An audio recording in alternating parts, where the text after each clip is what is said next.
Chers amis, bonjour, shalom shalom, et j'ai envie de dire à tous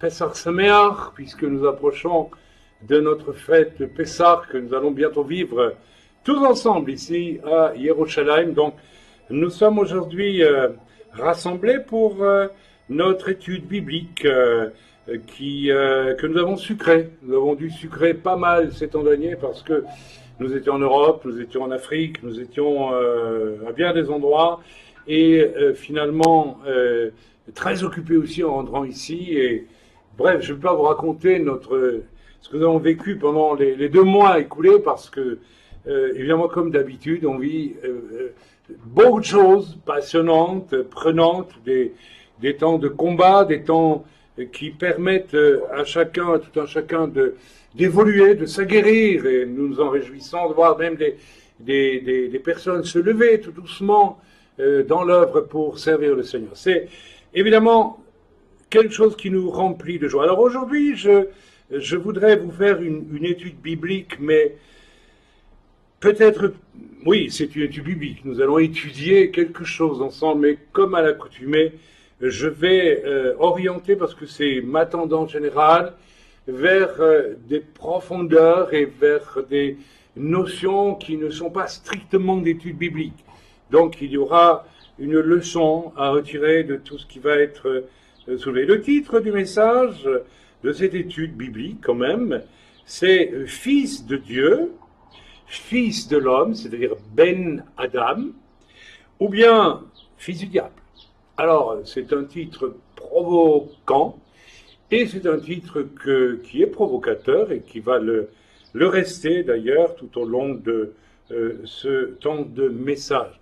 Je vais peut-être, avec votre permission, ajuster un peu notre caméra, qui me semble-t-il est un petit peu est un peu de travers, et je pense que écoutez, on va laisser les choses comme ça. On aurait dû y faire attention. Moi-même, j'aurais dû y prendre garde plutôt, mais ça ne fait rien. C'est pas grave. Le décor est un peu de travers derrière nous, mais ça ne fait rien. C'est pas grave. C'est la caméra qui. Peut-être on peut, si vous le permettez, après tout, chers amis, est-ce que je vais demander à ma sœur Fabienne, qui est la technicienne, si on peut. Non, on peut pas. Hein, on peut pas y toucher vraiment. Alors on la laisse. Autrement, ça va gâcher tout notre temps de message. Bien, donc, je répète le titre de l'étude biblique, interpellante, fils de l'homme, Ben Adam, en hébreu, fils de Dieu ou fils du diable. Voilà. Alors, j'y viendrai dans quelques instants, mais avant ça, j'ai vraiment à cœur de vous partager un témoignage. Vous savez, il y a quelquefois des événements qui sont tellement émouvant, tellement beau, tellement porteur de messages, au fond, comment dire, de consolation, parce que je crois qu'il y a des circonstances dans la vie qui sont tout à fait exceptionnelles et qui sont guidées par le roi HaKodesh, par le Saint-Esprit. Alors, c'est un petit témoignage que je vais vous donner sur une chose que nous avons vécue aujourd'hui. Et je pense que nos sœurs étaient présentes aussi, hein, Rivka était présente. Et que s'est-il passé? Alors, nous avons la chance d'avoir des tourterelles très spéciales sur notre terrasse, sur une terrasse attenante à l'appartement. Il y a quelques plantes, quelques fleurs. Et ma foi, je suis un amoureux des plantes, des fleurs. Donc, j'ai essayé d'arranger ça le mieux possible. Et tout le monde trouve que c'est joli. Moi, alors, j'aime à me retrouver d'ailleurs sur cette terrasse où je prie, où il y a un calme formidable. Et il y a là les plantes et puis les oiseaux. Alors c'est les 2 choses qui me réjouissent le plus, puisque ici nous n'avons pas de forêt profonde comme nous en avons en Europe. Alors on se contente de notre petite forêt de terrasse. Et c'est un endroit béni. Et il y a 3 ou 4 ans, je pense, nous avons déjà vécu avec nos 2 colombes, parce qu'il y a un couple de colombes très particulier qui aime nous fréquenter de près. Et nous avons, lorsque l'on sort de l'appartement par la baie vitrée et que l'on va vers la terrasse, directement à gauche, il y a une espèce de vasque, je sais pas, de haute de de 45 cm, 50 peut-être, et large de, on va dire, de 30, 35 au-dessus, dans laquelle il y a des plantes. Et il se fait qu'il y a 3-4 ans, beaucoup de plantes étaient mortes, et nous avons vu, mais alors à notre stupéfaction, parce que la vase qui est accrochée au mur est à hauteur d'homme, donc à peu près à ma hauteur, comme cela. Et nous avons vu, et elle se trouve vraiment dès qu'on sort, donc immédiatement à gauche, tout de suite, pas à plusieurs mètres, là, immédiatement à gauche, et on la frôle, à la frôle de 25 cm chaque fois qu'on sort. Et qu'est-ce que nous avons vu? Nous avons vu 2 colombes, il y a 4 ans, installer leur nid là. La femelle a pondu ses œufs et a couvé pendant 2 mois, tu me dis, c'est ça? Enfin, très longtemps. Et on sortait, on rentrait, on sortait. Et cette colombe, c'est plutôt c'est une colombe, cette tourterelle, pardon. Nous n'avons pas de colombe ici, donc on est tourterelle. Cette tourterelle nous regardait chaque fois que nous sortions, la plus, comme si de rien n'était, absolument calme, absolument tranquille. Nous en avons déduit, parce que c'est absolument pas naturel, c'est pas normal. Et donc nous avons déduit qu'il y a quelque chose de surnaturel. Et comme nous prions beaucoup dans cet appartement, et puis sur la terrasse aussi, eh bien, ces animaux, le mâle venait régulièrement nourrir la femelle, si j'ai bon souvenir, et les petits d'ailleurs, qui ont éclos et qui ont grandi, qu'on a vu grandir, et dont on a vu les premiers envols vers la barrière, à 1 mètre, et puis revenir dans le nid. Et puis un jour, ils sont partis. Alors aujourd'hui, il s'est passé quelque chose d'extraordinaire. Alors, est-ce que c'est le couple d'origine ou est-ce que ce sont les enfants de ce couple d'origine? En tout cas, un mâle et une femelle, donc voilà. Nous avons assisté, nous étions à l'intérieur du salon et nous avons une chanoukia, excusez-moi, une chanoukia. Donc, vous savez ce que c'est que la chanoukia? C'est cette chose qu'on utilise à Hanouka pour célébrer le miracle de l'huile, à l'époque où les Grecs dominaient Israël, et bon, vous connaissez tous le miracle de la fiole d'huile qui a duré plusieurs jours dans le temple. Alors, nous avons cette Hanouka, et elle est un peu spéciale. Nous l'avons acquise auprès d'une amie sculpteur en Israël, et à l'endroit des bougies ou des réceptacles d'huile, nous avons en bronze doré des petites formes qui ressemblent à des oiseaux. Et qu'est-ce que nous avons vu? Mais alors là, c'était stupéfiant. On était dans la cuisine, et on entend un roucoulement, mais un roucoulement, vraiment, ça roucoulait dans l'appartement. Alors on s'est dit, mais qu'est-ce qui se passe? Alors prudemment, j'ai regardé, et qu'est-ce que j'ai vu? Les 2 colombes étaient rentrées dans l'appartement, et s'étaient posées sur la chanoukia. Donc, 2 colombes posées sur les oiseaux de la chanoukia, en train de roucouler, à l'intérieur de l'appartement. J'ai pris des photos, je vous le montrerai. Alors vraiment, je vais vous dire quelque chose. Je vais vous faire un aveu. Je pense que les animaux sont sensibles, et il s'agit d'un couple et il se fait que Dieu, en ce moment, fait dans notre couple de vieux mariés, mon épouse et moi, 40 ans, une œuvre magnifique, qui est tout simplement, je vais vous dire la vérité, que nous nous aimons comme chaque jour un peu plus. C'est extraordinaire de vivre ça. On se demande parfois où ça va s'arrêter. Non, mais c'est vrai. Bon, on est très troublé par cette espèce de magnifique amour de vieux couple qui grandit, et je pense que tout simplement le Seigneur a voulu nous dire, eh bien, je vais vous choquer, mais ça fait rien. Merci pour ce que vous faites, pour la façon dont vous vivez votre... Je voulais vraiment dédier ce témoignage à tous les couples. Parce qu'on voyait 2 tourterelles, un mâle et une femelle, qui rentrent dans votre appartement, qui roucoulent et s'installent sur la chanoukia, en plein milieu, sur la branche de la chanoukia, à l'œil des oiseaux, il y a un message. Et le message, eh bien, tout simplement, moi, c'est ce que je ressens, et j'ai beaucoup de joie aujourd'hui. C'est comme si Dieu me disait, je suis tellement content de voir comme vous vous aimez. Donc, c'est formidable. C'est formidable. Je vois ma femme qui m'envoie un baiser. Alors, je lui envoie un baiser aussi. Hein, et c'est merveilleux. Écoutez, ça fait du bien d'entendre des choses comme cela dans un monde où les couples divorcent à tout va maintenant, etc. Et je voudrais juste vous donner un petit message à vous qui vivez en couple, s'il vous plaît. Et il y a un mot que j'aime beaucoup en hébreu qui s'appelle savlanut, ça veut dire patience. Aujourd'hui, tout doit aller vite.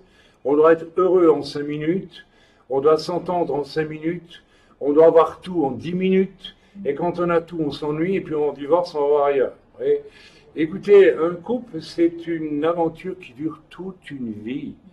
Si vous voyez les tourterelles entre elles, mais je suis sûr que ces animaux sont fidèles, j'en sais rien, mais ils forment des couples qui durent, mes amis.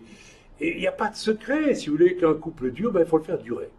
Il faut arrêter de vouloir le brusquer de toutes sortes de façons. Et puis, il faut peut-être lire aussi certains très bons livres comme la Bible, qui nous parlent, n'est-ce pas, et méditer, manger. Méditer, c'est ruminer, c'est prendre du temps, c'est manger, c'est ruminer, c'est régurgiter, réfléchir, etc. La parole de Dieu est tellement claire. Et vous savez, quand je considère, malgré que j'ai donné combien de séminaires à partir d'Éphésiens, où il est dit « Femmes, soyez soumises à vos maris comme à Christ, hein, etc. Hein, et maris, aimez vos femmes comme Christ a aimé l'Église en se livrant pour elle. » Et j'ai expliqué ça en long, en large, et pendant des années et des années. Et je découvre encore aujourd'hui des gens qui ont entendu ces messages et qui ne les ont pas ruminés, qui sont nulle part. J'ai eu un entretien récemment avec une personne, je me suis dit, mais cette personne, elle s'est délectée de ces séminaires. Ça a été une des premières personnes à les entendre il y a déjà des lustres. Et aujourd'hui, je découvre qu'elle n'en a rien fait. Alors, mes amis, un couple, eh bien, ça se construit. Nous sommes dans une civilisation complètement dingue, complètement stupide, où il faut tout... on nous excite à ça, on nous conditionne à ça. Hein, on nous conditionne tellement au fast-food, à la rapidité, c'est pas à rencontrer le conjoint idéal qui va nous convenir, bien sûr, à nous, sans savoir si nous lui convenons à lui. Ça, c'est tellement... Alors, mes amis, tout ça, il faut oublier, il faut... Enfin, voilà, je vous encourage et je peux vous garantir que lorsqu'on y met ce qu'il faut y mettre, et si l'on aime, parce que la question est toujours la même, si tu aimes Dieu, tu aimeras ton prochain. Très souvent, nous n'aimons pas le prochain parce qu'en réalité, nous n'aimons pas Dieu. Attention, mes amis, il y a une grande différence entre dire je suis chrétien et aimer Dieu, ou être juif messianique et aimer Dieu. Vous savez, il faut bien... J'ai souvent parlé de cela, et je vous invite à aller réécouter les messages. Qu'est-ce que c'est aimer Dieu? Voilà, un thème d'étude biblique pratique, pas une étude biblique comme ça, vous voyez, un peu dans les nuages. Mais moi, j'aime que les études bibliques débouchent sur du pratique, sur du concret. C'est très juif comme concept, ça. Hein.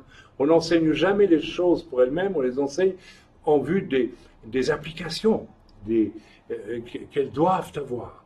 Alors, aimer Dieu, qu'est-ce que c'est? Aimer Dieu, on va pas faire l'étude sur aimer Dieu maintenant, mais si nous aimons Dieu, nous allons aimer sa parole et elle va nous aimer, sa parole. Le problème, il est là.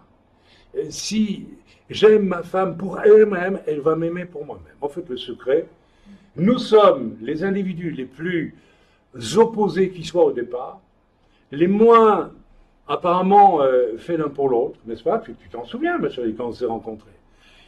Il n'y avait même pas ce petit côté romantique, amoureux, que... Non, je vous dis franchement, on n'a pas connu tout ça, mais je suis que c'est ma femme. Et quand je lui ai demandé de m'épouser, elle m'a dit oui.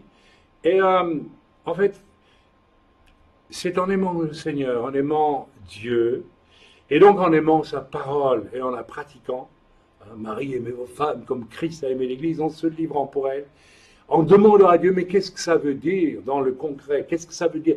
Qu'est-ce que ça signifie, aimer sa femme comme Christ a aimé l'Église? J'ai beau prêcher ça depuis des années, je suis persuadé qu'il y a des tas d'hommes qui disent, donne-nous la réponse et puis ça ira. Non, mes amis, il faut la chercher vous-même. Il faut attraper, il faut demander à Dieu de vous révéler, de mettre dans vos cœurs, dans vos... Trop de croyants écoutent passivement mais ne sont pas actifs, et de ce fait-là, tout ce qu'ils ont entendu ne leur sert absolument à rien. Voilà, je m'arrête sur le sujet. Eh bien, je vous souhaite à tous de voir des colombes venir, n'est-ce pas, rentrer chez vous, n'est-ce pas des colombes, des tourterelles qui ont roucoulé, n'est-ce pas. Et moi, je peux vous garantir que nous vivons des jours très mystérieux avec ma femme. Mystérieux, nous nous aimons, c'est un peu un cadeau que Dieu nous fait, n'est-ce pas, dans notre âge un peu plus avancé. Et c'est vraiment une bonne chose. C'est agréable, mais c'est le fruit d'un travail aussi, mes amis. J'aimerais vous le dire, c'est le fruit d'un travail. C'est pas quelque chose qui tombe tout seul. Vous pouvez aller voir tous les psychothérapeutes de la Terre, si vous ne vous y mettez pas vous-même, si vous n'avez pas cette foi qui fait que vous croyez que vous pouvez pratiquer la parole de Dieu et que Dieu va pouvoir, parce que vous l'aimez, vous donner les moyens de la pratiquer. Le coup de génie, vous savez, le peps, la chose qui fait que, ça y est, je pose tel acte parce que là, et c'est déjà une introduction pour le message, c'est là que je deviens un fils de l'homme. Alors attention. Voilà, le message de ce soir, c'est fils de Dieu, fils de l'homme, Ben Adam, ou fils du diable. Vous savez, pendant des années, je lisais la parole de Dieu en disant, et je voyais qu'il était question en parlant de Yeshua, qui est tout appelé le fils d'homme, fils de l'homme. Et moi, je ne comprenais pas vraiment pourquoi on l'appelait fils de l'homme. Parce qu'en fait, il est le fils de Dieu. Et donc, ça, sans que j'ai été conduit par le Seigneur à, je n'ai pas eu le temps, à faire une étude. Alors ça aussi, c'est être un fils de l'homme. Vous allez comprendre pourquoi. C'est étudier les choses au moment où le Seigneur vous demande de les étudier. C'est très important. Je suis toujours très mal à l'aise avec les gens qui ont tout étudié, qui n'ont rien compris. Ou plutôt qui ont compris comme ça. Mais il est bien plus intéressant, quelquefois, de patienter. Et si Dieu ne m'a pas demandé pendant des années, 35 ans, d'étudier la question de l'appellation fils de l'homme, c'est que ce n'est pas le temps. Alors l'autre jour, je lisais ma Bible et soudain, cette expression fils de l'homme est sortie et Dieu m'a dit, maintenant, tu en parles. Maintenant, je veux que tu dises quelque chose là-dessus. Alors, je ne vais pas tout dire là-dessus d'un point de vue doctrinal classique. Je vais essayer de creuser une veine qui me paraît intéressante. Alors, nous allons commencer par lire dans notre... alors là, j'ai pris ma concordance, parce que c'est le plus simple. J'ai été voir fils de Dieu, fils de l'homme. Et nous avons énormément de références. Je ne crois pas qu'elles y soient toutes, malheureusement, parce que j'ai vérifié à d'autres endroits. Il y a encore des références bibliques avec fils de l'homme et fils de Dieu qui ne sont pas reprises dans cette liste-ci, mais il y a beaucoup. Alors, nous avons, d'après ce que j'ai lu, pour l'appellation fils de l'homme, Ben Adam, j'ai relevé 45 occurrences, 45 fois, n'est-ce pas, où l'expression dans la Brit Hadasha, je pense qu'on ne trouve, on trouve aussi, on trouve aussi dans le Tanakh, mais on trouve quand même essentiellement cette expression, on en trouve dans les psaumes, on en trouve dans les nombres, dans Job, dans Isaïe, dans l'Ecclésiaste quand même, Ézéchiel, Daniel, etc. Mais alors énormément dans la Brit Hadasha. Alors, fils de l'homme, donc, j'ai trouvé 45 occurrences dans ma concordance. Quant à fils de Dieu, j'en ai trouvé 41. Donc, on est à peu près à égalité, mais évidemment, mon souhait, ma question n'est pas ici de voir qui l'emporte, l'appellation fils de l'homme ou fils de Dieu. Mon souhait, il est tout à fait ailleurs. Il ne s'agit pas de vouloir privilégier une appellation par rapport à l'autre, vous voyez ce que je veux dire. Mais nous sommes d'accord avec le fait que Yeshua est fils de Dieu. Par exemple, lisons dans la concordance plusieurs des références, des occurrences bibliques où il est nommé fils de Dieu. Et nous en avons beaucoup. Par exemple, si nous allons en Luc, au chapitre 1er, verset 35, il est dit « Le Saint-Enfant sera appelé Fils de Dieu ». D'accord ? nous savons tous à quoi ça correspond. Nous avons aussi dans Jean 20, 31, Jésus, Yeshua et le Mashiach, le Christ, le Fils de Dieu. Il y en a 40 idées, donc je ne vous les cite pas toutes, j'essaie de... Voilà, en Romains 1, verset 4, il a été déclaré Fils de Dieu d'une manière, alors si quelqu'un peut me donner la référence et puis je la lirai complètement. Nous pouvons aller dans Galates au chapitre 3. Alors ça c'est intéressant, verset 26, c'est pour nous, vous êtes tous fils de Dieu par la foi. C'est à peu près une des seules, si pas la seule expression que j'ai relevée où être fils de Dieu nous est adressé à nous aussi. Alors ça c'est très intéressant, mais dans le cadre de mon message de ce soir, je pense que c'est malheureusement, eu égard à beaucoup de dérives aujourd'hui, c'est peut-être dangereux. Parce que je crois que beaucoup se prennent pour les fils de Dieu, et je vais vous choquer, ils ne se rendent pas compte qu'ils sont peut-être les fils du diable, tout simplement. Alors attention, je ne vais pas parler de pratiques occultes, non, ni de choses criminelles, non, je vais parler de quelque chose de beaucoup plus subtil.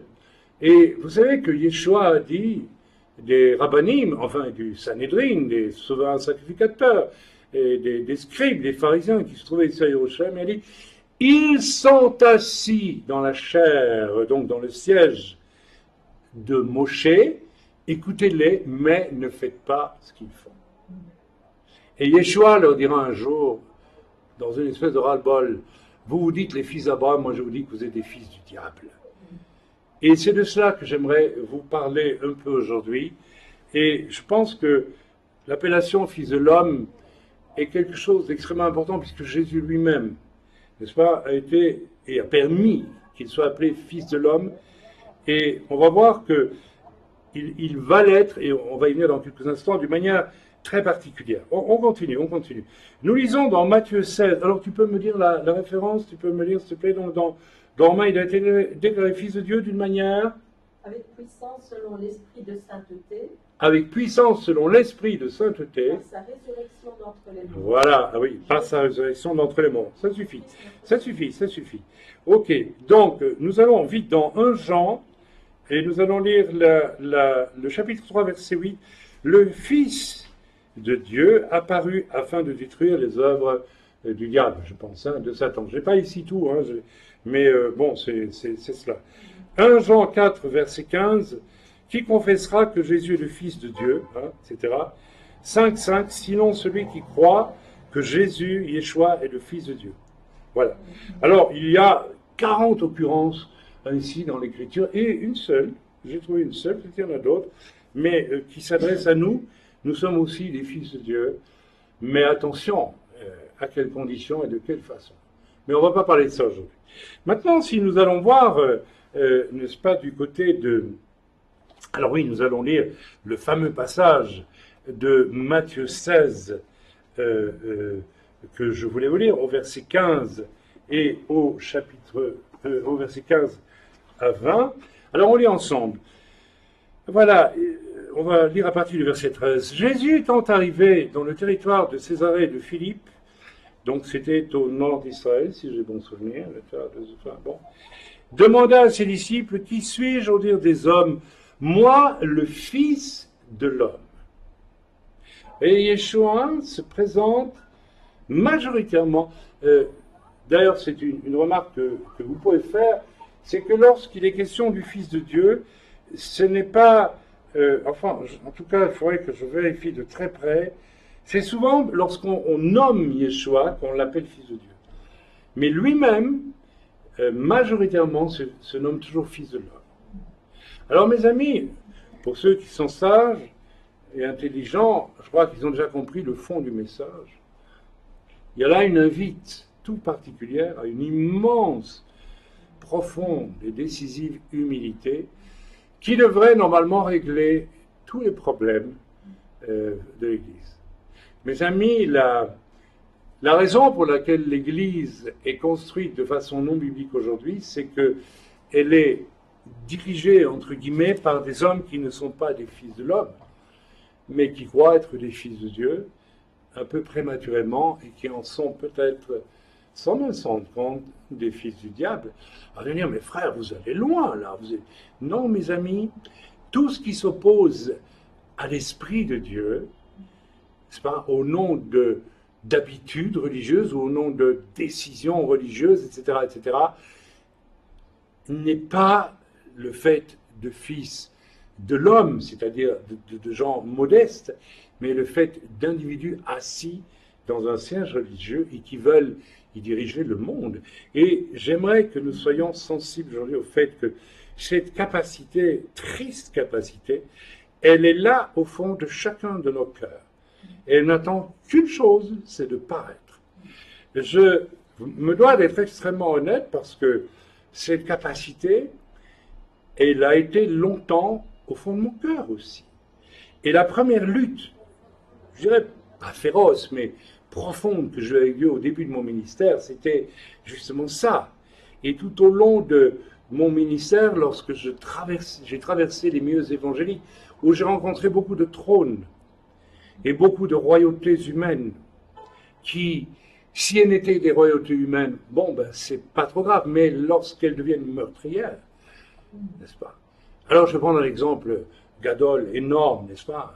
Un énorme exemple qu'on connaît tous, lorsque l'Église évangélique d'Allemagne, dans les années 1916, par là, ou 20, je ne sais plus, a décrété, elle, de sa propre autorité, que le Saint-Esprit, ça n'existe pas, et qu'on n'en a pas besoin, elle s'est opposée à Dieu de front, en face. Et moi je dis que là, c'est s'asseoir dans un trône, et au nom de sa divinisation, de sa propre autorité, une espèce de divinisation de soi, n'est-ce pas? Ce que l'on reproche très facilement à la Rome, n'est-ce pas, antéchristique, mais on oublie que cette capacité, cette habilité à s'asseoir dans le trône orgueilleux de notre pouvoir, de notre volonté, gît dans le cœur de chaque homme. Et nos milieux protestants et évangéliques sont loin d'en être guéris de cette maladie. Elle est profonde et doit être considérée d'une façon très simple. Il faut accepter. Personnellement, j'ai eu le privilège de le connaître au début de mon ministère, où Dieu m'a vraiment, comment dire, fait face, en me disant, ça, tu ne vas pas le faire. Ça, tu ne le feras pas. Alors, ne connaissant pas à fond, à l'époque, j'étais jeune, je n'ai pas fait l'école biblique, j'ai été établi dans le ministère, dans une assemblée, bref, en Belgique, et puis j'ai commencé à servir le Seigneur, et je n'avais pas fait une étude complètement fondamentale. Il y avait déjà des émergences qui se faisaient, parce que je me rendais bien compte que les 5 ministères n'étaient pas dans l'Église, et même qu'ils n'y étaient pas acceptés en réalité. Alors on en parlait, on prêchait, mais à partir du moment où ils se levaient, eh bien on les bloquait. Moi j'ai connu ça. Ça, c'est ça le syndrome de la royauté religieuse installée dans... voilà. Moi, j'ai décidé que c'est comme ça. Si les choses changent, même si elles sont bibliques, si elles apparaissent, eh bien, je vais m'y opposer. Vous voyez, je suis sûr que vous pourriez vous-même me donner 100 exemples de... Mais mes amis, la chose est très grave. Parce que si Jésus a dit aux pharisiens qu'ils s'opposaient à quoi? Qu'ils s'opposaient simplement... Alors, à quoi la religion s'oppose-t-elle? Elle s'oppose à l'esprit prophétique, au véritable esprit prophétique, attention. Pas à l'esprit prophétique distributeur de bonbons. Vous savez, j'ai connu jadis un soi-disant prophète qui distribue des friandises. Vous savez, c'est Saint-Nicolas, il arrive quelque part, il a une petite prophétie gentillette, et à la limite, c'est pas des prophéties de prophètes, c'est des prophéties telles qu'on les donne. Oui, c'est le don, c'est le don de prophétie. Et très souvent, c'est le don de fausses prophéties. Où on vous sert des choses toujours encourageantes et flatteuses, ou que sais-je d'autre. Bien, je parle ici du véritable prophète. Et j'y viendrai dans quelques instants parce que le Seigneur, au fond, dans toute l'histoire d'Israël, et dans l'histoire de l'Église aussi, a toujours envoyé vers les sièges religieux, n'est-ce pas, vers les fils du diable. Je lis bien les fils du diable, les prophètes pour secouer le cocotier. Ça a été le cas de Jean-Baptiste, ça a été le cas de tous les prophètes avant Yohanan Abatbi. Ça a été le cas de Yeshua lui-même, qui était prophète, et qui venait, n'est-ce pas, faire avancer les choses, pas, puisque Dieu marche dans le temps, il a un projet, il a un plan, et s'il y a une chose à laquelle s'oppose toujours la royauté religieuse de ceux qui sont assis dans les trônes et qui s'y auto-divinisent quelque part, et mes amis, cette attitude, on peut la rencontrer aussi dans n'importe quel ministère, même chez certains ministères itinérants. Il y a cette espèce de divinisation de soi qui fait que... Alors, le test magistral, c'est quand quelqu'un n'est pas d'accord avec vous. C'est votre réaction qui vous révèle. Moi, vous savez, j'ai une fois reçu chez moi un évangéliste connu, pas dire son nom, ça sert à rien, et son épouse, que moi j'avais admiré sur cassette vidéo quand j'étais tout jeune chrétien. Un homme plein de feu, un homme plein de... Voilà, qui avait même dit des paroles très, très positives sur mon ministère sans savoir qui j'étais, puisqu'une femme mauvaise était allée le trouver pour lui poser des questions, et puis elle lui avait dit, voilà, mais notre pasteur, il nous dit ceci, elle a dit, mais c'est formidable, il a tout à fait raison. Et il se fait que 30 ans après, à peu près, je reçois cet homme chez moi, et, n'est-ce pas, vraiment, la rencontre était désagréable parce que je n'ai pas rencontré un frère, ni même simplement un être humain, j'ai rencontré un ministère, vous voyez, une machine, une véritable machine. Et le but, c'était, bon, tu m'invites dans ton église, s'il te plaît. C'était aussi simple que ça, il n'y avait rien d'autre. Cet homme était tellement assis dans le trône orgueilleux de son ministère, rodé, c'est une véritable machine, qu'en réalité, alors je lui ai répondu, parce qu'il souhaitait, j'ai bien vu, j'ai dit, écoutez, je serais prêt à vous inviter, frère, parce que j'avais beaucoup de respect, mais je tiens à vous dire que chez nous, nous prions tous ensemble avant d'inviter quelqu'un. Je ne suis pas, n'est-ce pas, un Deus ex machina qui va décider moi qu'on invite. J'ai adopté cette attitude de toujours parce que j'estime rien du tout simplement le Seigneur m'a montré de le faire. C'est une manière déjà d'être un Ben Adam. Vous savez, Yeshua s'est mis au niveau de ses disciples. Et nous devons, et ça c'est le test, si vous aviez vu la réaction de ce serviteur de Dieu, c'était la colère, c'était l'indignation, alors rentré bien sûr. Et il est parti avec son épouse d'une façon profondément impolie, et 2 jours après, j'ai appris bien sûr qu'il m'avait critiqué de façon violente pour une bêtise, enfin bref, parce que j'avais fait un mot de scie avec du pain. Donc, voilà. Est-ce que je suis un Ben Adam ou est-ce que je suis un Ben ou un fils de Dieu présomptueux, hein? Voilà, je crois que nous sommes fils de Dieu si nous avons, j'ai envie de dire, ingurgité la personne de Yeshua parce que, voilà, je pense que dans les premiers temps de l'Église, eh bien, tous ces premiers juifs qui avaient suivi Jésus de près, devenaient bien plus rapidement des fils de Dieu que nous. Pour ma part, je ne peux pas dire qu'il n'a pas fallu tout un travail, n'est-ce pas, de prise de conscience très profond. Alors évidemment, quand on reste en surface et qu'on s'agite, on ne se rend pas nécessairement compte de grand-chose. Mais lorsqu'on prend la peine de se laisser travailler par le Seigneur, alors je reviens, parce que je n'ai pas fini ma lecture, dans Matthieu 16, verset, voilà. Qui suis-je au dire des hommes? Moi, le Fils de l'homme. Rendez-vous compte, Yeshua dit, moi, je suis le Fils de l'homme. Ils répondirent, les uns disent que tu es Jean-Baptiste, les autres Eliaou, les autres Jérémie ou l'un des prophètes. Vous voyez? Et effectivement, la démarche de Yeshua était déroutante pour les religieux parce qu'il est prophète. D'ailleurs, il va prophétiser énormément, en réalité, dans tous ses rapports avec où il va induire du prophétique dans l'espoir, n'est-ce pas, qu'ils vont comprendre, etc., etc. Et vous, leur dit-il, qui dites-vous que je suis?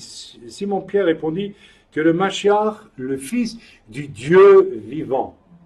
Yeshua dit de lui, je suis le fils de l'homme, et c'est Pierre qui dit, tu es le fils du Dieu vivant. Mes amis, il y a là une leçon extraordinaire. Yeshua lui-même dit de lui, je suis le fils de l'homme. Vous commencez à saisir Dans quelle direction je vous conduis là, cet après-midi? Yeshua reprend la parole, lui dit, tu es heureux, Simon, fils de Jonas, car ce ne sont pas la chair et le sang qui t'ont révélé cela, mais c'est mon Père qui est dans les cieux, etc. Et il embraye directement en faveur de Pierre. Il dit, moi je te dis que tu es Pierre, et que sur ce roc je bâtirai mon église, et que les portes du séjour des morts ne prévaudront point contre elle, etc. etc. Donc, voilà, Yeshua, ici, donc nous avons parlé des fils de Dieu. Pierre le nomme Mashiach, fils de Dieu, mais lui se présente fils de l'homme. Alors nous allons aller dans les occurrences fils de l'homme, dans notre concordance. Voilà. Donc nous voyons par exemple dans Matthieu, au chapitre 8, verset 20, le fils de l'homme n'a pas où reposer sa tête. Le fils de l'homme n'a pas où reposer. Alors en plus, il se déclare fils de l'homme, mais en plus, il n'a même pas une maison. C'est vraiment l'humilité à l'état le plus pur. Il n'y a rien.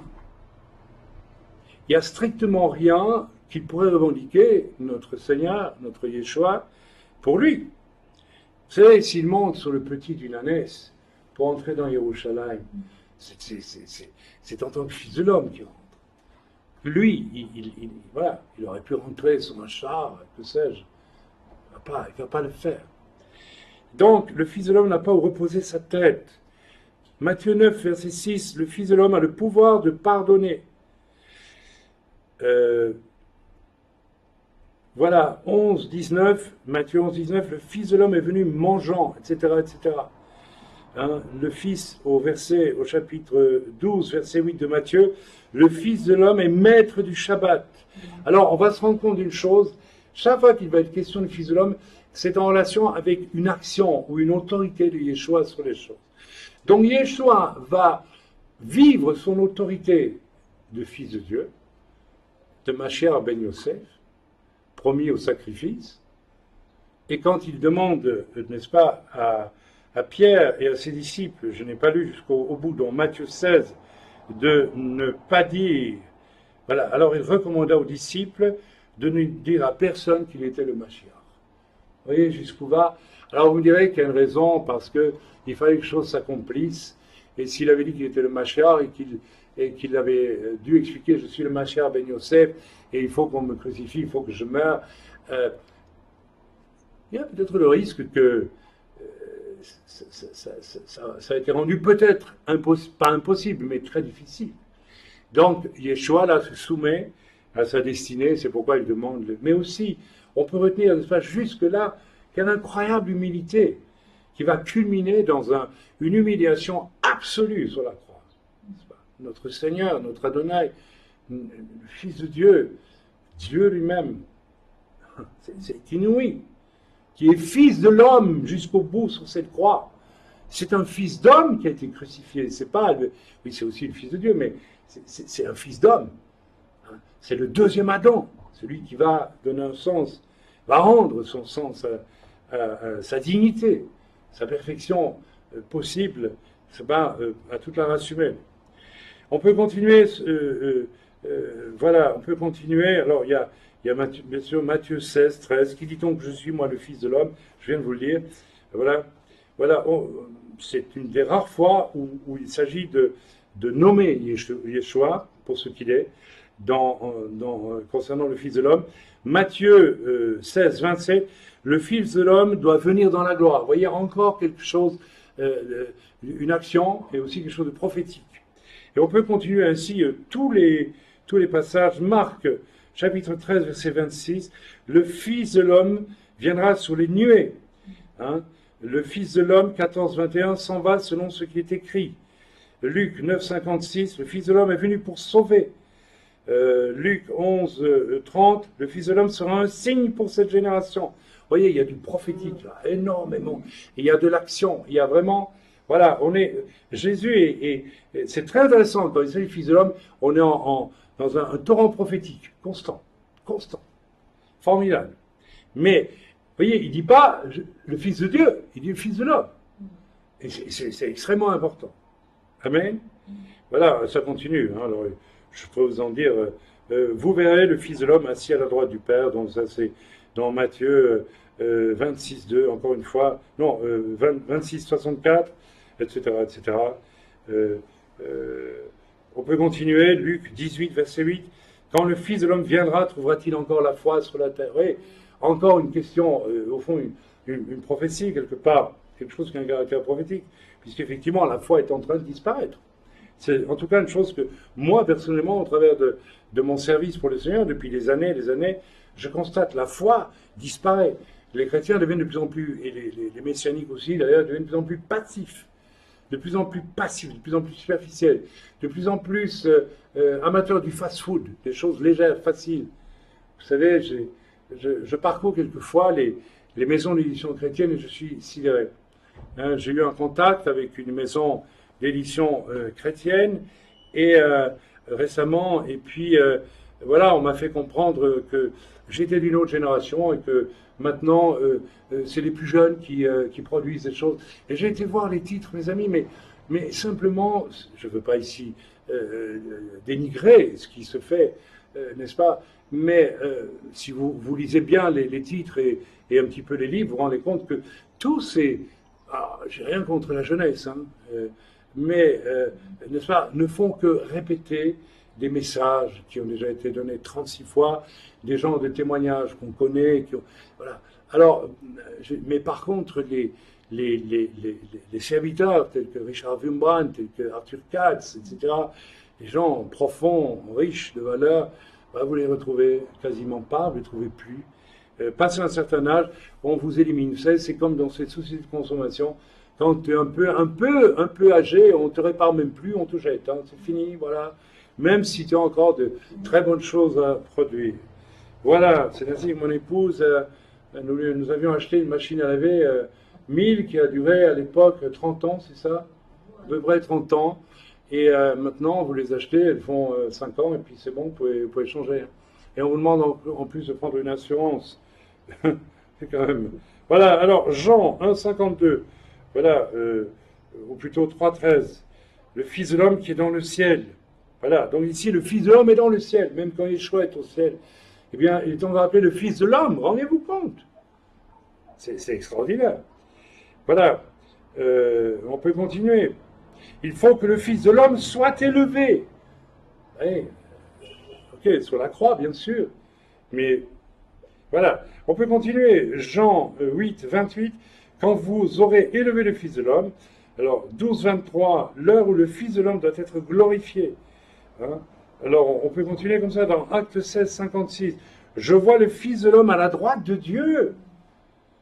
Même quand il est assis à la droite de Dieu, il est Fils de l'homme. Alors là, il y a quelque chose, moi, qui m'interpelle beaucoup, et j'ai commencé à comprendre qu'il y a derrière cette appellation Fils de l'homme tout un message qui nous est destiné. Voilà, Yeshua est Fils de Dieu, mais notons que la majeure partie des passages qui le signalent sont tous ou quasi là pour en fait signaler qu'il est Fils de Dieu, mais, je l'ai dit, si nous relisons tous les passages où il est Fils de l'homme, Ben Adam, il s'agit de passages où Yeshua établit des choses du royaume de Dieu. Il agit de façon capitale. Il est prophète en réalité très souvent, ou bien tout ce qui est déclaré de lui est prophétique. Est à connotation prophétique. Il devient lui-même un signe prophétique éminent en tant que Fils de l'homme. Et pas en tant que Fils de Dieu. Extraordinaire, ça. Alors, vous relirez vous-même, vous allez dans votre concordance et vous relisez soigneusement tous les passages et vous allez voir que, voilà, je vous avoue que de longtemps, sans avoir creusé la question, parce que je n'y avais pas été appelé, et si ce n'est hier, saisi par l'Esprit pour le faire, j'ai toujours été intrigué avec cette appellation Ben Adam, Fils de l'homme, parce que je pensais qu'on devait l'appeler Fils de Dieu. Pas tellement, oui, accessoirement Fils de l'homme, mais pas aussi massivement que ça. Surtout quand Yeshua accomplit les choses essentielles, ou ma logique toute humaine me faisait penser qu'on aurait dû le nommer Fils de Dieu. Eh bien non. Il y a bien sûr, derrière tout ça, un petit secret qui se cache là, et il nous concerne, ce secret. Un secret très simple, mais mes amis, immense. capital. C'est un message et un avertissement.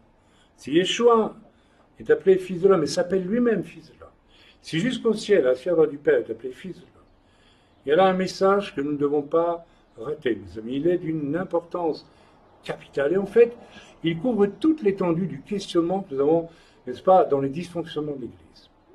Si tu es un fils digne, si tu es un fils de Dieu, c'est-à-dire que mais si tu es un fils de Dieu assis dans la chair de ta religion, à partir de laquelle tu veux gouverner ta propre vision des choses, et c'est profondément le cas, mes amis, très souvent. N'allons pas trop vite pour dire que ça ne nous concerne pas. Nous sommes bien plus concernés que nous croyons. Vous savez, j'ai vu se lever autour de moi nombre de jeunes, soi-disant serviteurs, ces dernières années. Et si je dois être franc avec vous, j'ai vu, excusez-moi, des individus, j'allais dire, hein, monstrueux. Monstrueux de prétention, monstrueux d'orgueil, monstrueux de... On dirait qu'ils sont déjà assis sur le trône de gloire, n'est-ce pas, qui revient en fait au Seigneur et non pas à un humain. C'est absolument ahurissant et j'aime autant vous dire que ça va très loin. Ça entraîne même chez certains une violence, une arrogance, voire un esprit de meurtre du... Oui, je n'exagère pas. Bon, dégage le vieux, on prend la place. Certains ont ça, carrément. Ils le cachent très bien, mais le jour où ça sort, c'est absolument ahurissant que de le constater. Mes amis, derrière cette appellation fils de l'homme, que Yeshua s'attribue lui-même, il y a un immense message et il faut vraiment, vraiment... Alors vous allez me dire, oui, mais moi, je ne suis pas concerné, voilà, etc. Eh bien, je n'en suis pas si sûr que ça, et je trouve qu'il faut la peine de vraiment, vraiment se laisser questionner par le Seigneur, parce que, vous savez, à ceux qui étaient assis pourtant dans la chair de Moshe, et que Yeshua a dit d'écouter, ça veut dire, entre parenthèses pour vous aussi, chrétiens, et bon, juifs messianiques aussi, ne méprisez pas, n'est-ce pas, ceux qui sont assis dans la chair de Moshe, ils y sont toujours. Mais Yeshua a ajouté tout de suite, mais ne faites pas ce qu'ils font. Et il les a un jour, n'est-ce pas, carrément qualifiés de fils du diable, voire de sépulcres blanchis, de race de vipères. Et je peux vous dire que la mentalité race de vipères est largement répandue dans tout ce que j'ai croisé, et j'ai dû moi-même m'observer pour vérifier que je ne pratique pas ce que pratique un homme de la race de vipères. Je bénis le Seigneur de m'avoir toujours freiné chaque fois qu'il l'a fallu pour ne pas me laisser emporter par... voilà. Vous savez, c'est tout un challenge lorsque l'on forme des jeunes, comme j'en ai formé, comme j'en forme encore, de ne pas justement... alors, vous savez, lorsqu'un jeune commence à montrer qu'il y a une onction sur lui, qu'il y a un appel de Dieu sur lui, vous savez, c'est là qu'est le test pour vous, soit si vous êtes un Ben Adam, un fils d'homme, et si vous êtes un fils de Dieu dans le sens d'avoir compris vraiment qui était Yeshua comme modèle pour vous-même, vous êtes heureux de voir que chez un jeune, eh bien, il y a quelque chose de formidable qui est en train de se passer. Mais il faut être extrêmement honnête avec soi-même et il faut pouvoir regarder au fond de son cœur, parce qu'il peut parfois y résider un petit quelque chose, n'est-ce pas, qui nous fait songer à des pharisiens qui veulent continuer un peu en ce qui nous concerne, peut-être un peu, mais un peu c'est déjà trop, beaucoup trop, contrôler ce que l'Esprit de Dieu est en train de vouloir faire de quelqu'un en face de nous. C'est extraordinaire de faire ce qu'on a à faire pour enseigner un jeune, pour le repérer, l'emmener avec soi, comme faisait Paul, hein, et puis de laisser ensuite Dieu sortir ce qu'il faut sortir. C'est un sacré challenge. Mais c'est très intéressant, parce que ça nous permet de voir qui on est, et de voir qui est l'autre aussi. Amen. C'est comme dans un couple, c'est une relation. D'accord, c'est très important. Voilà. Donc, voilà, je l'ai dit, donc, voilà. Je ne développerai pas ici l'explication universellement adoptée en milieu chrétien qui veut que Yeshua, le deuxième Adam, et qu'il vient racheter la faute du premier dont, pour justifier l'appellation fils de l'homme. Bien sûr, il est cela, il n'y a pas de souci, puisqu'il est venu, n'est-ce pas, au prix de sa vie, au prix de son sang qui a coulé, etc., racheter la faute du premier Adam et de celle de toute l'humanité par voie de conséquent. Je ne m'arrêterai pas là parce que il y a autre chose dans cette appellation fils de l'homme qui est éminemment dynamique eu égard au verset que nous avons lu, n'est-ce pas, et qui contient un merveilleux secret à découvrir. Voilà. Alors, il y a quelques jours, j'ai reçu, alors c'est amusant parfois, vous savez, j'ai reçu une invitation. J'ai reçu une invitation d'un milieu que je ne vais pas nommer, bien sûr, mais je sais qui sont les gens de ce milieu. Ce sont des gens fichtrement bien assis, n'est-ce pas, dans la chair de Moïse. Ce sont des chrétiens, mais terriblement assis dans la chair de Moïse. Et qui sont convaincus qu'étant assis dans la chair de Moïse, eh bien, ils ont une espèce de privilège, une espèce de royauté, une espèce d'esprit de supériorité. Ils ont d'ailleurs un esprit de supériorité qui est déguisé, qui est caché, qui se cache dans les plis des yeux lorsque l'on sourit et que l'on regarde avec... Vous savez, cette petite condescendance qui fait que... Vous voyez, ce petit quelque chose. Ouais. C'était probablement le même plissement des yeux qu'avaient les pharisiens aussi quand ils regardaient pardonne-moi si on ne parlait de toi ainsi, cet uluberlu qui venait de Galilée, qui prétendait, qui faisait des miracles, qui chassait les démons. Pardon Seigneur de te traiter ainsi. Mais pour eux, c'était ça. Ils devaient le regarder avec cette espèce de plissement dans les yeux, n'est-ce pas, vêtus de ces longs vêtements, un long phylactère, et de toute cette assurance d'être les gestionnaires éternels du judaïsme, alors que, n'est-ce pas, tout avance avec Dieu, tout va dans un accomplissement. Et comme je l'ai dit, combien de fois Dieu n'a-t-il pas dû envoyer des prophètes pour essayer de dire aux gens assis dans leur trône, mais s'il vous plaît, il faut que ça avance là, vous ne voyez pas, vous ne voyez pas les signes des temps. Yeshua dira, laissez-les, c'est les aveugles, ils conduisent les aveugles, ils ne voient rien, ils ne veulent rien voir, ils ne peuvent rien voir, parce qu'ils regardent tellement, ils se regardent dans un miroir permanent, je suis the king. Il y a même des églises comme ça, où le mot king revient beaucoup. Alors ici en Israël, nous avons comme cela des super kings. Quand vous arrivez dans le pays, vous croyez que vous allez rentrer en communion fraternelle, je le dis ouvertement, parce que c'est une réalité. Et puis quelques personnes humbles et profondes que je connais ici ont souffert du même problème, n'est-ce pas? Alors vous allez vers ces chères personnes qui sont assises sur des grands trônes, ils sont très grands les trônes. Et puis, n'est-ce pas, on vous dit, écoutez, il faut faire preuve d'humilité, mon cher ami. Donc vous asseyez dans mon assemblée pendant 1 an, et puis on verra si vous êtes humble. C'est-à-dire qu'en fait, on vous dit, dégage Marcel, et puis tu te tais, tu fais rien du tout. Et puis 1 an après, vous êtes là, oui, pardon, excusez-moi, oui, on va se revoir. Et puis si vous les écoutez, parce qu'ils sont tellement, leur trône a pris tellement une place importante, voyez-vous, que voilà. Alors, de trône à trône, bien sûr, il y a les mafias, n'est-ce pas, c'est des jeux de pouvoir après, en gros. Oh, que je suis méchant. Oh, qu'il est vilain, Chaim, dans ce qu'il raconte là. C'est la stricte vérité, et c'est la même chose en Europe. Amen. Amen. Tant pis si ça vous choque, c'est la vérité. Voilà, Yeshua va les accuser d'ailleurs d'être les fils de ceux qui assassinèrent les prophètes, et qui vont aussi assassiner Yeshua. Et il leur a laissé clairement entendre qu'ils avaient hérité du même état d'esprit. Amen. Alors, frères et sœurs, je peux vous dire une chose. Personnellement, lorsque j'étais sauvé, et je l'ai été, purifié, brisé, et dans mon départ du ministère, je comprends aujourd'hui, combien, même à la lumière de cet enseignement, pourquoi le Seigneur m'a dit, parce qu'après tout, c'était troublant d'entendre cela.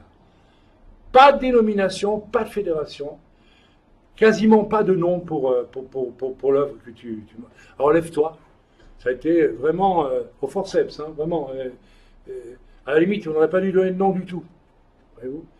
Alors, évidemment, quand j'ai dit ça, certains endroits où il y avait des cathédrales très pyramidales, vous savez, évangéliques, eh bien, fatalement, on me regardait pas, on disait de moi dans mon dos, c'est un indépendant, méfiez-vous de lui. Rendez-vous compte. Rendez-vous. Vous savez, un jour, les disciples de Yeshua sont venus lui dire, mais maître, il y a un Gugus là, il annonce l'évangile, ton évangile, etc., etc. C'est pas normal, il n'est pas dans notre bande, il n'est pas dans notre équipe, il n'est pas dans notre pyramide, il n'est pas dans notre nouvelle secte, et là, ça va pas. Jésus leur a répondu, mais laissez-le faire. Celui qui assemble avec moi, je ne vais pas le contraindre. Qui sommes-nous pour décider qu'une personne que Dieu a sauvée, qu'une personne que Dieu a choisie, dès le sein de sa mère, qui sommes-nous pour décider que si cette personne ne veut pas marcher, n'est-ce pas, les doigts sur la couture du pantalon, avec Yes sir, I obey to you, n'est-ce pas, qui sommes-nous pour décider que cette personne est un indépendant? Vous savez, Yohanan Amadbil, baptisé, n'est-ce pas, dans les Ardennes, il vivait dans le désert, il mangeait des sauterelles. Je suis sûr qu'on devait dire de lui, c'est un illuminé, c'est un indépendant, surtout ne l'écoutez pas. Mais n'empêche que, poussé par l'esprit, eh bien, les gens venaient le trouver. Mes amis, la deuxième chose que Dieu m'a demandé, et c'est quand même intéressant, quand je suis venu au Seigneur, immédiatement, vous savez qui m'a rendu ma judéité? Parce que je ne la vivais pas, je ne la connaissais même pas, ou très peu. Très peu. C'est Yeshua qui m'a rendu ma judéité. Il m'a dit, tu dois retourner à ce que tu es. Ok, mais surtout, je m'en souviendrai toujours, et d'ailleurs, ça se passait en Belgique il y a 35 ans à peu près, et à 2 reprises, on m'a proposé une vice-présidence d'une dénomination, n'est-ce pas, qui était dirigée par un chef frère africain qui travaillait pour les églises de Dieu, je veux dire, hein, en Belgique, et qui était un grand ami, et nous avions une grande sympathie. Et il m'a demandé un jour, mais écoute, viens travailler avec moi, tu seras vice-président, on va faire des choses formidables. Et ça m'a dit, non, je t'ai dit pas. Et je lui ai dit, écoute, je peux pas. Je n'ai pas le droit, je m'excuse, j'obéis à Dieu. Et une autre fois, on m'a proposé encore quelque chose du genre, et il s'est avéré que là, j'ai eu affaire à un pasteur menteur, manipulateur, qui en fait voulait simplement m'attraper dans son cirque à lui, vous voyez ce que je veux dire, dans son machin à lui. Et j'ai rencontré ça de toutes sortes de façons. Alors, pas fils de Dieu, c'est-à-dire king humain, je dis ici. Croyez-moi, en fréquentant quand même le milieu évangélique et messianique, j'ai pas honte de dire, j'ai fait partie d'une alliance à une époque, mais au bout de 2 ans, j'ai dit, je m'en vais. Parce que alors là, les trônes, ils étaient... Écoutez, c'était même grotesque. Vous savez, j'ai aussi un talit, et il m'arrive de le mettre. Mais très souvent, ça me dit, ne mets pas ton talit. C'est un fils de l'homme. Tu n'es pas encore arrivé au ciel, et même au ciel, tu seras qu'un fils d'homme. Tu seras appelé fils de Dieu par la grâce de Dieu. Parce que tu auras été sauvé, tu auras été reconstitué en Yeshua Mashiach. Mais, voilà, je n'en dis pas plus, mais j'ai vu vraiment ce que signifiait, n'est-ce pas, voilà, à ce stade, il n'est pas, pardon, excusez-moi, ils sont toujours, n'est-ce pas, alors ces fils soi-disant de Dieu, en les fréquentant, eh bien, ce sont des fils de King, les fils du Super King, vous savez. Yeshua dira finalement à certains qu'ils sont des fils du diable, et mes amis, rien n'est changé. Alors, je tiens à vous le dire, si nous nous installons dans un siège, quel qu'il soit, et que nous gouvernons à la place du Seigneur, nous sommes tout simplement les fils du diable. Pas moi qui le dis, c'est l'Écriture. Alors aujourd'hui, ce message, il est quand même important. Vous savez, je me questionne moi-même. Est-ce que je le fais avec l'humilité requise, ou est-ce que je suis un fils du diable? Parce que ça va tellement vite de vouloir promouvoir ce que l'on a au fond de soi et qu'on pense être, n'est-ce pas, voulu du Seigneur. Alors, beaucoup d'humilité, mais en réalité, plus nous sommes conscients du danger, c'est-à-dire nous sommes alertés du risque. Ça signifie aussi que nous avons conscience qu'en nous, il y a cette pourriture qui est possible, qui ne manque qu'à apparaître. Bien plus, nous pourrons être certains que nous sommes des fils d'hommes humbles, parce qu'il n'y a rien de pire que celui qui n'est pas conscient de son état. Et j'ai rencontré cela très souvent. Voilà. Et vous savez, il suffit de vivre certaines expériences pour s'en rendre compte. Je me rappellerai toujours, j'ai à cœur de vous le re-raconter brièvement aussi, encore une fois. J'ai participé jadis à ce qu'on appelle une pastorale évangélique, n'est-ce pas? Et il y avait quelques centaines d'individus qui venaient là. Et pour moi, c'était Louis XIV et sa cour. Voilà, il y avait le prince et puis il y avait tous les courtisans. Je sais que ça va choquer, déplaire, mais c'est la stricte vérité. Je ne parle pas ici, je ne vais pas ici fustiger les personnes, je veux parler de fonctionnement, mes amis. Je crois qu'il faut qu'on prenne conscience qu'il y a des fonctionnements qui dénaturent complètement, n'est-ce pas, ce que le Seigneur a voulu que nous soyons. Et je revenais du Cameroun à l'époque où j'ai vécu ce qu'il faut bien nommer un réveil, n'est-ce pas? Vous connaissez tous cette merde dans la troisième ville du Cameroun qui s'appelle Makak et où il y a n'est-ce pas, une concentration de sorciers phénoménale. Et ils font même tous les ans une rencontre de sorciers pour tous les sorciers de l'ouest de l'Afrique là-bas.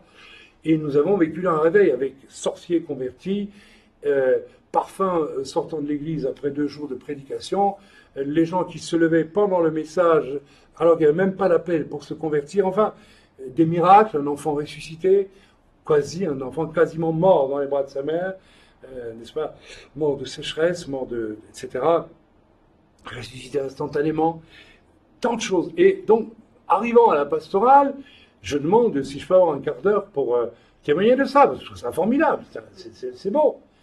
Et puis, quand je suis monté, quelques heures avant de monter sur l'estrade, le Seigneur me dit, non, tu ne vas pas parler de ça, je te montre une vision, et tu vas transmettre la vision comme un prophète.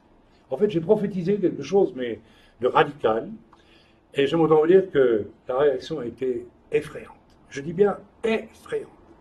Qu'était la prophétie? Écoutez, j'ai dit à toute l'assemblée de pasteurs qui était là, j'avais l'intention de vous parler de ce que je viens de vivre sur un réveil au Cameroun, mais le Seigneur m'a interdit de le faire, m'a vraiment interdit, il m'a dit, non, tu vas dire autre chose. Et la vision que j'ai eue est la suivante.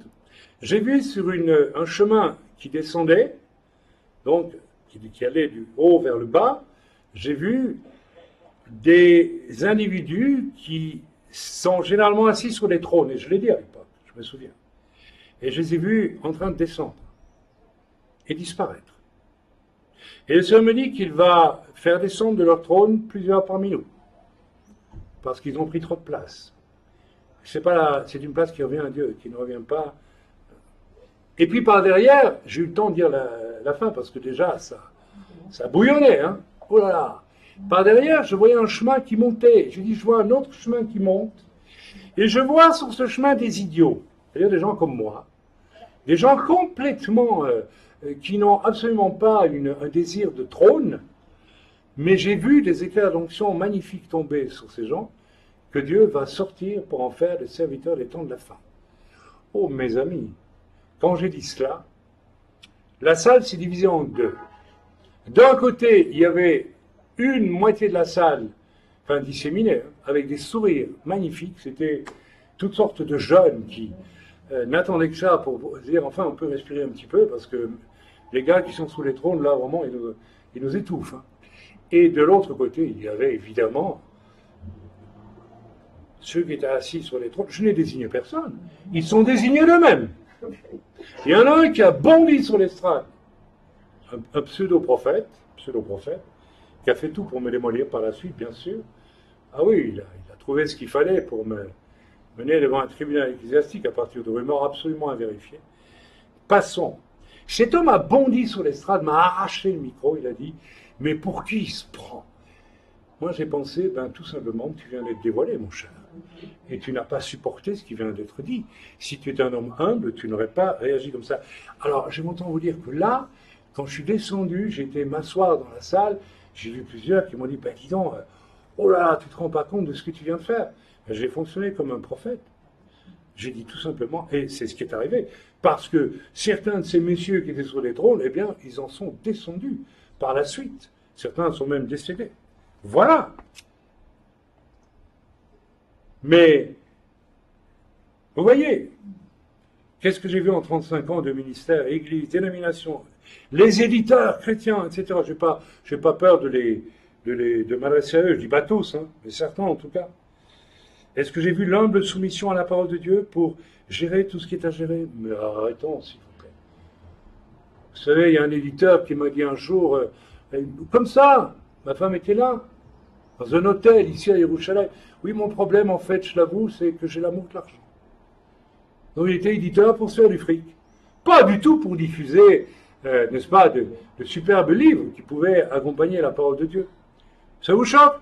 Tant mieux si ça vous choque. Ben, c'est la vérité. Je peux vous en dire bien d'autres comme ça. Voilà. Alors évidemment, dans un univers largement corrompu, des gens comme ça subsistent. Amen. Voilà, c'est tellement évident. C'est la loi des kings qui font la loi.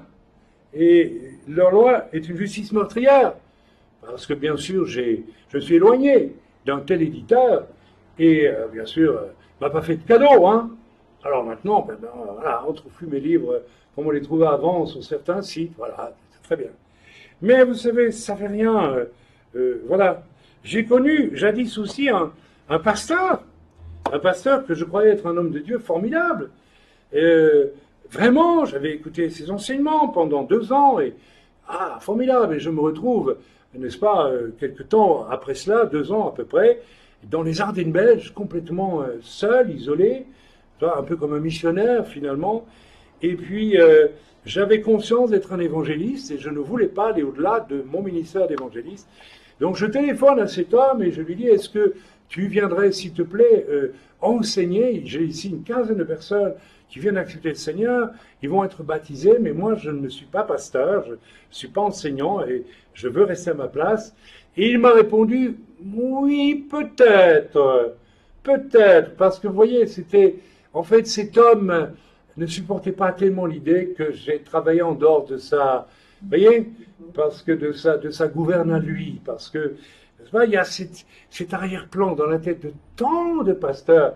Je suis le roi de ma région, hein, c'est chez moi, hein, c'est à moi. Hein. Ça, on l'a rencontré si souvent. Vous allez dans n'importe quelle ville de France, il y a 2 ou 3 églises, chacun. Alors évidemment, au bout de quelques années, on se bouffe plus le nez. Hein. Alors on fait des agréments, vous savez, on s'arrange, on dit qu'on s'aime, on fait une petite rencontre de temps en temps, oui, oui, je te bénis, etc. Mais tout au fond, rien n'est changé. C'est à moi, hein. Moi. Alors il m'a dit, et puis il m'a plus jamais répondu, ce pasteur, il m'a pas dit oui, je viens pas. Et puis il n'est jamais venu, il m'a jamais contacté. Et l'année après, tout à fait par hasard, je tombe, je ne sais où, je ne me suis pas fait trop mal, c'est bien, mais je tombe sur l'annuaire de sa dénomination, qui est une dénomination importante. Et je dis, tiens, je regarde ce pasteur, parce que je l'ai bien connu, et je vois pasteur un tel, et puis voilà, son assemblée, et puis je vois le nom du village où nous vivions dans les Ardennes, et où il n'a jamais mis les pieds, mais alors jamais, pasteur responsable, et il me sort. Donc ce monsieur, sans avoir jamais mis les pieds, 1 seconde dans ce travail d'évangéliste qui était le mien, après je lui ai demandé de l'aide, et qu'il ne me l'a pas donné, néanmoins a décidé que la chose lui appartenait. Vous savez, là, on a un sommet du sommet de ce que signifie être assis dans un trône qui n'est pas le vôtre, qui est celui du Seigneur. Et des comportements comme ça, vous savez, c'est fils de Dieu, c'est fils de l'homme, c'est fils du diable. Le religieux dominateur, mes amis, c'est fils du diable, tout simplement.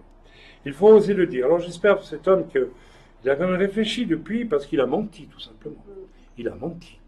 Mais voilà, J'attends toujours qu'il m'écrive un jour pour me dire je demande pardon. Non, il n'est pas censé savoir que j'ai vu dans son annuaire. Mais qu'importe. Alors ce n'est pas dans ce milieu, bien sûr, là, dans ce milieu, n'est-ce pas, de king, de super king, que l'on va, n'est-ce pas, pratiquer Matthieu 15, vous savez, le fameux Matthieu 15, verset... Matthieu 18, verset 15. Si ton frère a péché, va et reprends-le.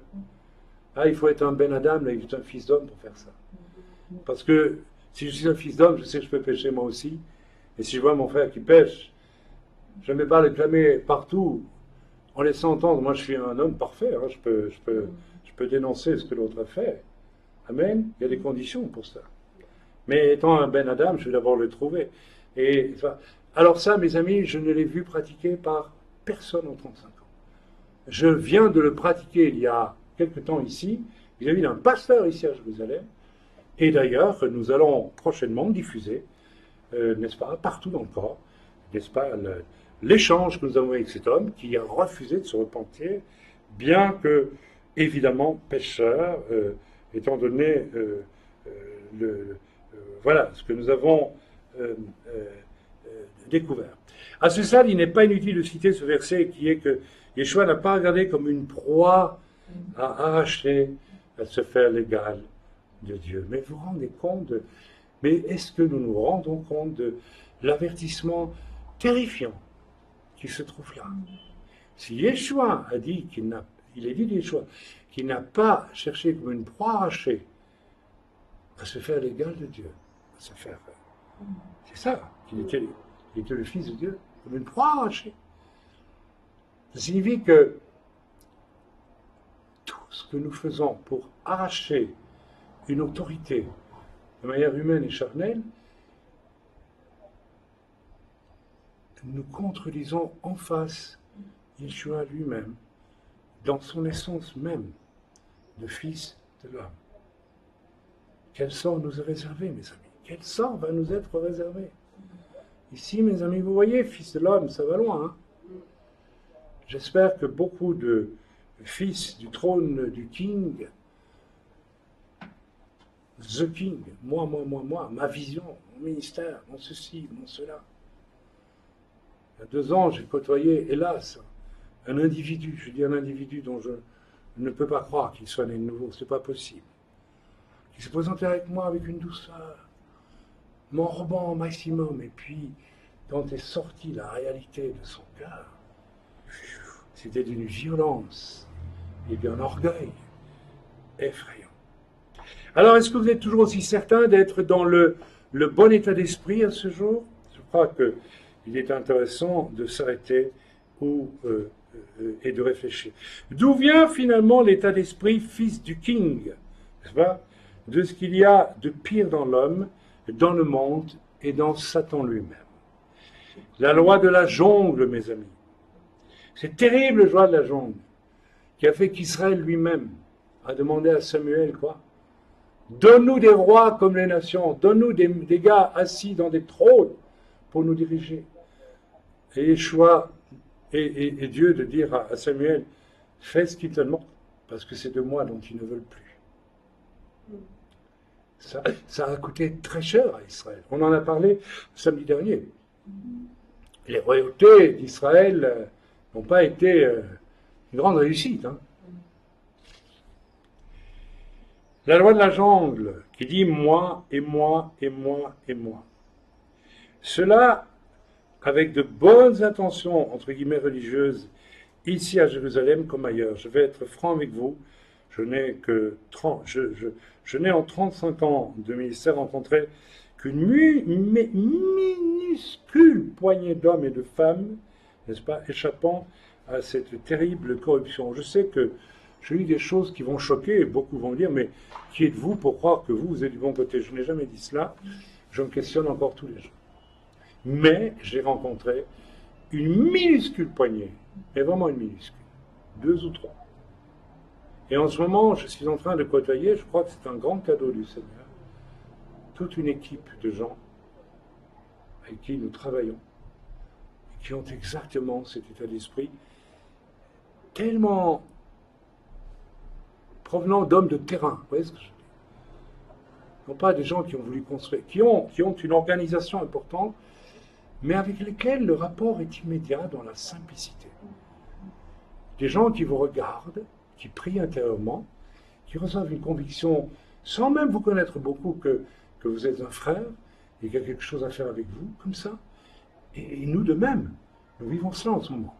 Je crois que Dieu est en train de réunir en ce moment des gens, des vrais Ben Adam. Des gens capables, non pas d'échanger avec arrogance leur, qu'est-ce que je sais moi, leur pédigré ou leur... vous voyez, alors, très souvent, vous allez me dire, mais voilà, très souvent, c'est caché, voyez-vous. Alors, on est assez intelligent que pour ne pas essayer d'en mettre plein la vue. Mais en réalité, on sent que ça gronde, là, derrière les masques, voyez-vous.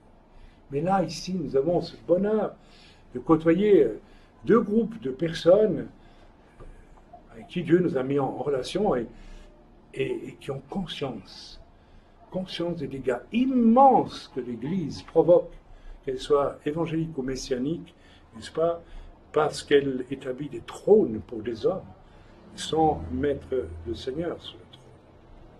Amen. Si un serviteur, voilà, merveilleux, cela enlève-t-il... Alors, voilà, ce que je viens de vous dire, je lis, hein, mais en même temps, je dis ça, c'est tout simplement merveilleux. Et au fond, la façon dont... Vous savez, je suis questionné souvent, mais pourquoi est-ce que le Seigneur m'a sorti du milieu évangélique au point que beaucoup ont imaginé que j'avais arrêté le ministère, alors que je ne l'ai jamais arrêté une seconde? Eh bien, tout simplement parce que le Seigneur m'a dit, maintenant, tu vas travailler à construire un relationnel, ce que mes frères, n'est-ce pas, anglo-saxons me disent ici, un organic body, un corps organique fait de Ben Adam, et non pas de personnes qui se craignent, se redoutent, ou bien se dominent, se contrôlent. Vous voyez ce que je veux dire? Et je pense que dans l'œuvre, nous vivons cela. Et je trouve ça merveilleux. Alors, je ne vais pas décrire comment nous y sommes arrivés, ça a été un long travail. D'abord, il a fallu déconditionner dans l'esprit, dans l'ordinateur de tous ces croyants qui nous ont rejoints depuis 12 ans, en Europe notamment, tout un logiciel de faussé, complètement faussé. Et peu à peu, nous avons construit quelque chose. Alors, est-ce que cela enlève, alors je vais oser le mot, à mon autorité juste? Pas une autorité sur les frères, mais sur la juste garde de la parole de Dieu. Est-ce que ça a enlevé? Alors, je vous pose la question, vous êtes d'ici. Non. Au contraire, ça l'a renforcé. Mais, vous comprenez, quand on vit vraiment le corps avec cette, on va dire avec cette humilité-là, nous renforçons nos autorités mutuelles. Vous le savez aussi bien que moi, ce n'est pas un cocorico que de le dire, je n'ai jamais cherché qu'à renforcer votre propre... voilà, nous sommes tous différents, il y a des forts, il y a des moins forts, il y a des gens de tempérament différents, des gens complètement posés parfois, mais nous avons toujours essayé, j'ai toujours essayé d'amener ce qu'il y a au service de Dieu dans vos vies, n'est-ce pas, en priorité. D'accord? Et ça donne une unité très mystérieuse, très profonde, très... Hein, je vois que vous souriez, ça me fait plaisir. Et voilà. Alors, voilà, si un serviteur échappe de plein gré à la tentation de faire son œuvre, c'est toujours ce...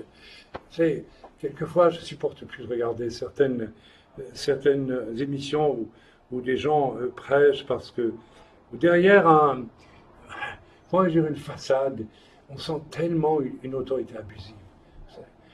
Il n'y a pas que, n'est-ce pas, des gens comme Bénin qui hurlent sur l'estrade et qui maudissent les gens qui osent le critiquer. Ça, c'est le sommet du sommet de l'indécence en matière de trône, de prix, de force, n'est-ce pas? Là où c'est Dieu qui devrait régner. Mais si un serviteur échappe de plein gré à la tentation de faire son œuvre, il va considérer les gens non comme des membres de son Église, mais comme des frères et sœurs, des Ben Adam. Nous sommes tous des Ben Adam. La preuve, c'est que nous naissons tous, nous grandissons tous. Nous ne faisons pas tous comme toi pour grimper aux arbres, pour élaguer quand tu étais jeune, ma chère, mais nous mourrons tous aussi un jour. vanité des vanités, tout est vanité. Et puis c'est très bien, c'est comme ça. Ce qui est important, c'est ce que Dieu aura pu tirer de bon, quand même, de nos personnes pour sa gloire à lui, n'est-ce pas? Voilà. Croyez-moi, ceux qui observent le serviteur agir ainsi le respectent toujours. Il n'y a aucun problème. Sinon, alors ceux qui ne respectent pas le serviteur dans ce cas-là, c'est qui? C'est ceux qui rêvent d'avoir un trône dans l'Église. Nous l'avons vu, les personnes qui nous ont quittés étaient toujours des gens. Vous pouvez essayer de vous remémorer chaque fois que les gens qui nous ont quittés pendant ces 12 ans en Europe, les gens qui rêvaient d'avoir un trône, qui ne supportaient pas l'idée de vivre le corps, mais ils rêvaient d'avoir un trône. Ils étaient prêts à toutes les expériences, tous les reniements, toutes les trahisons pour cela. Exactement comme Judas. Vous savez, le problème de Judas, ça a été qu'il n'a pas supporté de ne pas avoir un petit trône. C'est tout. Et il s'en est pendu. Il s'en est détruit. Alors que chacun s'y mette, est-ce que tu es fils de l'homme, Ben Adam, ou est-ce que tu es fils du King? Le King étant ici Satan, tout simplement. Le King de ce monde est aussi de celui qui sommeille en toi, mon frère, ma sœur. Voilà, c'était une étude biblique un peu spéciale. Rappelez-vous que, au fond, on peut résumer toute l'histoire d'Israël ainsi. À partir du moment où il y a eu des rois, eh bien, Dieu a envoyé des prophètes. Parce que les rois, et puis les royautés religieuses aussi, voulaient quelque part toujours installer des trônes pour eux. Et Dieu a dû envoyer des prophètes, et chaque fois, qu'est-ce qu'on en a fait? On les a tués. Mes amis, le jour où j'ai donné cette prophétie, j'en ai donné d'autres comme ça, vous savez. Évidemment, j'étais un Belge, qu'est-ce qui vient de bon de Belgique, n'est-ce pas? Pas très connu, et je débarque dans une pastorale de 300 personnes, et je me permets de dire, d'annoncer que Dieu va faire descendre de leur trône des gens devenus un peu lourds dans leur trône, au point que les trônes commençaient à craquer et que tout le monde était là en train de les porter, n'est-ce pas? Vous savez, quand il y a des trônes comme ça, il en faut aussi qui portent le trône. Et puis, ceux qui portent le trône, alors que ce n'est pas leur place, que leur place, elle est de servir le Seigneur, bien, quand ils ont écouté cette prophétie, ils étaient heureux. Mais ils m'ont dit, là, tu t'es fait des ennemis, mon cher. Et effectivement. Et effectivement, eh bien, je me suis fait assassiner, à peu près, de façon incroyable. Vous savez, voilà. Donc, dans ce cas-là, on essaie de vous trouver quelque chose. On a dit de Jésus qu'il avait un démon. On a dit de Jésus qu'il était tout ce que vous voulez. Alors, voilà. Bien, donc, on en reste là. J'espère que ce court message, petite étude biblique autour du Ben Adam, aura touché quelque chose dans vos vies. Et je vous donne rendez-vous pour samedi. Donc, samedi, nous avons notre culte. Et je vous souhaite aussi à vous tous qui allez vivre Pessah, et particulièrement les gens dans notre œuvre. Cette année, je le signale, donc, inutile de nous contacter, il n'y a plus de place, et nous avons voulu réserver cette année exclusivement notre Pessah aux gens dans l'œuvre, parce que pour nous, c'est un moment solennel qui exige un grand esprit de vérité dans le cœur, et on ne va pas courir nécessairement le risque avec des gens que nous ne connaissons pas assez, ou qui n'ont pas fait finalement leur preuve, parce qu'il s'agit quand même d'une sainte scène fondamentale, et il convient que, n'est-ce pas, elle soit vécue d'une manière fondamentale aussi. Voilà. Soyez bénis dans le nom de Yeshua, et puis à très bientôt, j'espère, pour une autre étude biblique. Tenez-vous très proche du Seigneur, parce que selon l'avis de beaucoup, ce mois d'avril qui commence demain, je pense, alors après-demain, nous sommes le 30, donc 31 jours en mars, 1er avril, et ce ne sera pas un poisson d'avril, il y a un risque énorme d'événements extrêmement graves. Vous savez, ça bouillonne au nord d'Israël, et nous savons que Gog et Magog viendra du nord d'Israël. Nous avons une situation très tendue. Israël intervient régulièrement maintenant en Syrie pour détruire des convois qui viennent d'Iran et qui transitent par l'Irak et puis la Syrie, la Syrie pour aller vers le Hezbollah, n'est-ce pas, au Liban, et nous savons très bien ce que ça veut dire. Donc, pour ne pas permettre cet armement du Hezbollah, armement venu d'Iran, Israël avait prévenu, et il le fait, n'est-ce pas, bombarde. Mais vous savez, quand Israël rentre avec ses avions dans l'espace aérien syrien, il frôle les avions russes, il frôle les avions syriens. C'est avec les missiles qui sont lancés contre les avions d'Israël et qui pourraient très bien aller atteindre, pourquoi pas, un avion russe, que sais-je. Donc il y a un échauffement, un bouillonnement au nord d'Israël, avec trois partenaires qui se soutiennent. La Russie soutient l'Iran, la Russie soutient la Syrie pour des raisons stratégiques, et en même temps, elle a un agrément avec Israël pour ne pas avoir de confrontation. Mais en réalité, si vous voulez prendre un peu de recul et être intelligent, on se rend compte que la Russie est en train, peu à peu, d'être entraînée dans un piège. Parce que imaginez que demain, le Hezbollah au Liban, la Syrie, et Al-Assad est capable de le faire, et peut-être l'Iran décide d'attaquer Israël, la Russie sera obligée de venir aussi. Et rappelez-vous, dans l'Écriture, il est dit, j'en veux à toi, prince de roche, et je mettrai un anneau dans tes naseaux et je t'attirerai, n'est-ce pas, dans le piège, pour te détruire, tout simplement. Tu voulais dire quelque chose? Donc, mes amis, nous sommes tout près. J'ai appris aussi par la presse qu'il y avait eu à Moscou des manifestations de près de 100 000 Russes moscovites ou d'autres venus d'ailleurs, je ne sais pas, qui ont protesté ouvertement contre le régime de Poutine. Poutine est un dictateur. Il n'y a pas... C'est clair. Alors, il y a eu un policier tué d'ailleurs, et donc, je pense que si Poutine ressent que son trône vacille, une des stratégies, et je le dis parce qu'il y a longtemps je le pense, quand un dictateur sent son trône vaciller, il y a une vieille stratégie, très vieille, vieille comme le monde, qui consiste à créer un événement de guerre en dehors du pays pour mobiliser l'attention des gens dans le pays. Vous savez, on est attaqué, donc il faut faire la guerre. Et je redoute pour ma part que Poutine n'en arrive à cette extrémité, et nous devons penser aux pays baltes, nous devons penser à la Pologne, nous devons penser même à l'Ukraine et à la Biélorussie, peut-être pas la Biélorussie, mais et ces pays font partie de l'OTAN maintenant. Donc une guerre qui finirait par une attaque massive du pôle fort de l'Europe occidentale, qui est l'Allemagne, tout simplement aujourd'hui. C'est l'Allemagne qui dirige l'Europe occidentale. L'euro, c'est le marque en réalité. L'Allemagne dirige tout économiquement, et puis son dynamisme, etc., etc., etc.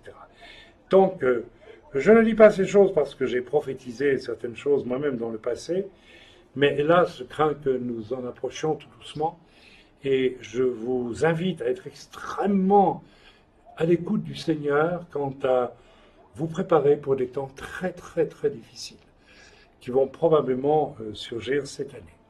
Voilà. En ce qui nous concerne, en tout cas, dans l'œuvre, le Seigneur nous parle et le Seigneur nous montre des stratégies que nous pratiquons. Je ne vais pas les dévoiler ici. Je pense que chacun doit prier, et si nous nous tenons proches du Seigneur et si nous le servons vraiment, il saura nous garder aussi, comme il le faut, comme il le convient, dans les temps difficiles. Ne serait-ce que pour le servir, quitte à mourir pour lui. Mais mon but n'est pas de me planquer dans les temps difficiles. Mon but est d'être à même de pouvoir continuer à servir le Seigneur. Et pour cela, le Seigneur nous donne des directives, des choses à faire pour nous y préparer. Soyez bénis dans le nom de Yeshua, et à très bientôt. Depuis Yerushalayim, je vous salue tous et je vous dis Pessah Sameach, bonne fête de Pessah à tous et à bientôt. Amen.